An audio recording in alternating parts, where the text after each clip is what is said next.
Hello guys, in this video we'll discuss about the next step of bite test of A323, that is your Cids test. There is a two Cids, Cids 1 and Cids 2. Cids 1 system test director 1 will be in active mode, Cids 2 system test director 2 will be in passive mode.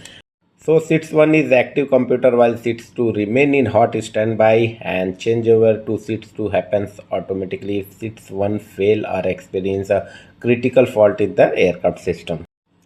So go to the MCDU menu, again same process for all the byte tests. Go to the CFDS, go to the system report and test. You'll find out all the ATA chapter. Go to the communication, you can see Cids 1, and Cids 1 is active mode, that's why it will take 6 minutes for the test, and Cids 2 will not take much time for the test. So we'll do both the tests. First we'll do Cids 1. You can see system test in the list on the right line key second, and then we'll press that line key. Now you can see there is a system test director 1 is active because this is active computer, and you can see there is an interface power of test. It is clearly written 6 minutes.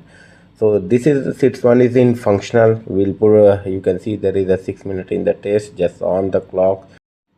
So once you are doing this test, the system will active the process in executing all the operational command and response diagnostic sequence. During this test, system is directly interact with the cabin equipment like lights, passenger sign to verify all the status of related to the seats. This is very interesting task Cids, and there is a Cids 1 plus 2 is no go. So I will always prefer be careful whenever you are doing MCDU test or you are doing CB reset of this. We'll try to put one video how to do CB reset sequence in the next vlog after all the MCDU byte test will completed, and this will be very interesting for all the people who is doing in line maintenance.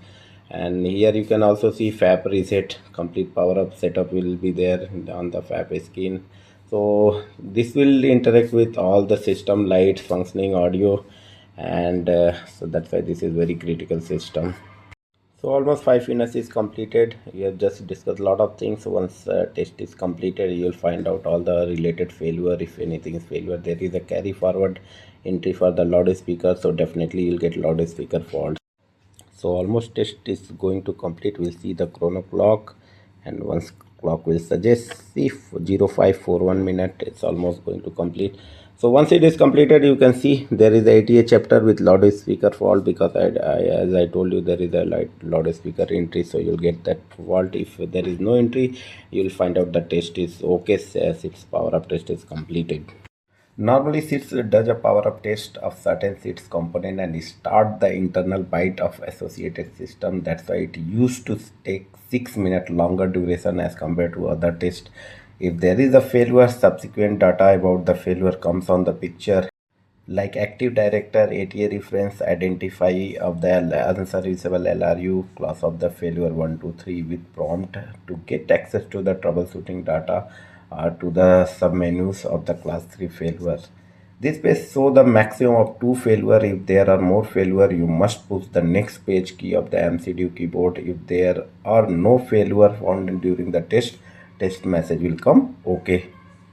So this is all about the interface power of test if active director is selected. So hope you guys love this video, and if you really love this video, don't forget to like, share, subscribe for getting more video on Airbus 320 family. See you on the next MCDU byte test.